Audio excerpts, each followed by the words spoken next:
Le monde célèbre chaque 24 mars la journée mondiale de lutte contre la tuberculose.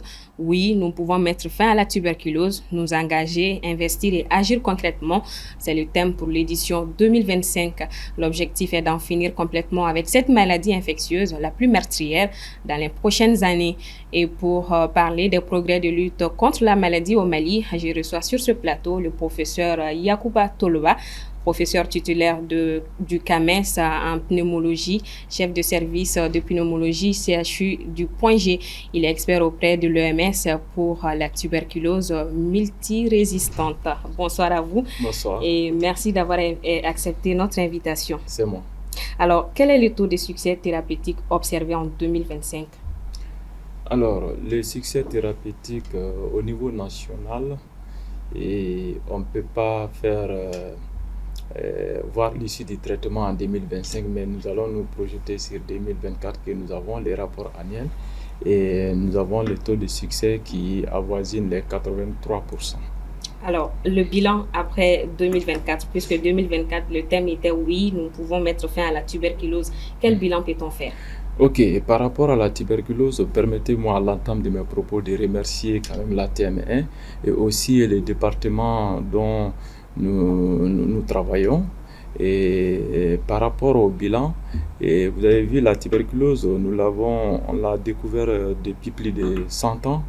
Et depuis plus de 50 ans, nous avons des médicaments qui sont efficaces pour agir.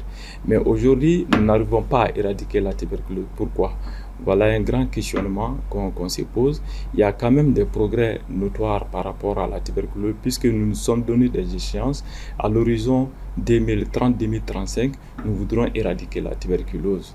Donc aujourd'hui, la pente est bonne. Je pense qu'en termes de bilan, bien qu'on a des taux de notification qui montent en crescendo et des taux de détection autour de 73%. Ça veut dire que nous avons détecté au moins 73% des cas attendus et nous traitons à peu près les 90% des cas de tuberculose.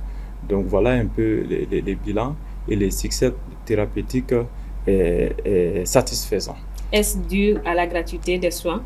Effectivement, qui dit la lutte anti-tuberculose depuis 1995, et on a quand même au niveau mondial, il y a eu des rencontres notamment en 2018, et la gratuité de la tuberculose, non seulement pour le diagnostic de la tuberculose, et pour le traitement et le suivi, tout est gratuit. Tout est gratuit quelque part. Peut-être il y a des contribuables qui le payent, mais au niveau national et sur toute l'étendue du territoire, le diagnostic est gratuit, le traitement est gratuit. Même s'il y a des cas où nous devons hospitaliser les malades, l'hospitalisation est gratuite. Alors, qu'en est-il des soins gratuits au niveau des zones rurales? Au niveau des zones rurales, nous avons décentralisé la prise en charge de la tuberculose dans chaque zone de l'OMS, notamment au Mali, et la prise en charge est décentralisée. Une fois diagnostiqué, il faut être plus proche de la communauté la plus possible pour pouvoir avoir accès aux malades, que les malades aussi aient accès aux soins.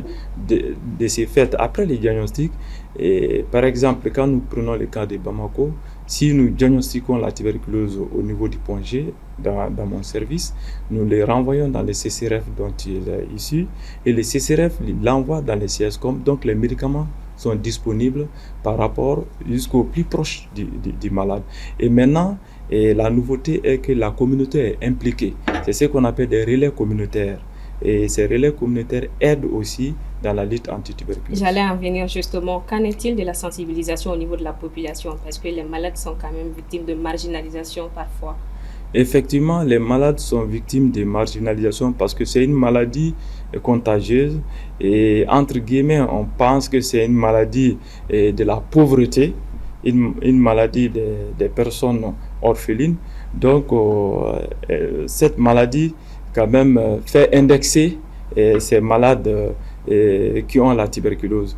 Donc il faudrait vraiment une sensibilisation au sein de la tuberculose, au sein de la communauté, et ceci aussi dans le cadre du partenariat public-privé et mixte. Les ONG en font partie, et la structure qui coordonne toutes ces activités est la cellule sectorielle de lutte contre le VIH-Sida, la tuberculose et les hépatites virales. Alors, quelles sont les priorités et perspectives pour renforcer la lutte contre la tuberculose dans les prochaines années? Dans les prochaines années, nous avons dit que nous pourrons éradiquer la tuberculose à l'horizon 2030. 2030-2035, c'est demain. Donc l'espoir est permis et nous pouvons le faire parce qu'aujourd'hui, le monde médical dans le cas de la tuberculose est outillé. Et pour pouvoir traiter, éradiquer, il faut diagnostiquer. Aujourd'hui, il y a des outils très performants qui nous permettent de diagnostiquer la maladie qui auparavant, les diagnostics prenaient 24-48 heures. Et maintenant, en 4 heures de temps, on peut avoir les diagnostics et traiter les malades. Et ce sont ces machines qu'on a mis en place dans les pays. Au Mali, aujourd'hui, nous pouvons dire que nous avons près de 70 machines Gène Expert qui permettent non seulement de diagnostiquer et voir aussi la résistance à certaines molécules. Donc, ces diagnostics faits, les traitements est disponible. Les médicaments sont disponibles et qui nous permettent aussi de mettre à disposition des agents de la santé qui donnent les médicaments aux malades. Merci beaucoup d'avoir répondu à nos questions. Merci d'être passé sur ce plateau. Merci.